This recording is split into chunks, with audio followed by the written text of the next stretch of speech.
क्या मनुष्य केवल शरीर है? क्या जीवन सिर्फ भोग है? या फिर इस धरती पर रहते हुए भी हम किसी उच्च चेतना की ओर बढ़ सकते हैं? आज हम बात करेंगे छायावाद के महान कवि सुमित्रानंदन पंत की दार्शनिक कृति लोकायतन की, एक ऐसी रचना जो हमें सिखाती है कि जीवन से भागना नहीं बल्कि उसे ऊंचा उठाना ही सच्चा अध्यात्म है। लोकायतन पंत जी की उत्तर छायावादी चिंतन धारा की महत्वपूर्ण कृति है। यह उस समय की देन है जब भारत स्वतंत्रता संग्राम के दौर से गुजर रहा था और समाज में एक नई चेतना जन्म ले रही थी।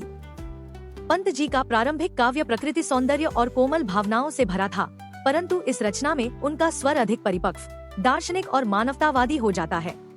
लोकायतन शब्द का अर्थ है लोक में स्थित चेतना, अर्थात मनुष्य का जीवन, उसका समाज, उसकी धरती और उसकी आध्यात्मिक संभावना।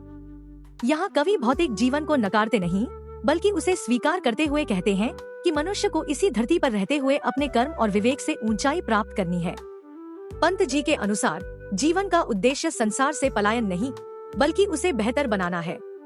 वे मानते हैं कि मनुष्य अपने श्रम, प्रेम और विवेक के माध्यम से एक नए युग का निर्माण कर सकता है। लोकायतन में मानव की शक्ति और उसकी सृजनात्मक क्षमता पर गहरा विश्वास दिखाई देता है। इस कृति में भारतीय दर्शन की आत्मा और आधुनिक मानवतावाद का सुंदर समन्वय मिलता है। पंत जी बताते हैं कि सच्चा अध्यात्म वही है जो जीवन के बीच रहकर उसे प्रकाशमय बना दे।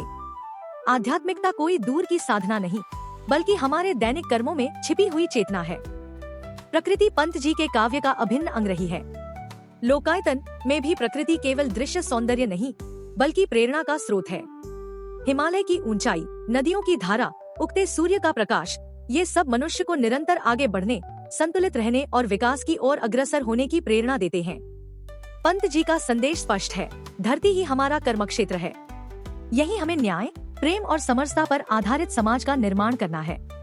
मनुष्य यदि अपने भीतर की चेतना को जागृत कर ले तो वह अपने जीवन को ही नहीं पूरे समाज को बदल सकता है। तो क्या लोकायतन केवल एक काव्य रचना है या यह आज के भौतिक युग के लिए भी एक मार्गदर्शक संदेश है? आज जब संसार भौतिक प्रगति के पीछे दौड़ रहा है, तब पंत जी की यह कृति हमें याद दिलाती है कि वास्तविक विकास भीतर की चेतना से आता है। बाहरी साधन तभी सार्थक हैं, जब मनुष्य का अंतःकरण जागृत हो।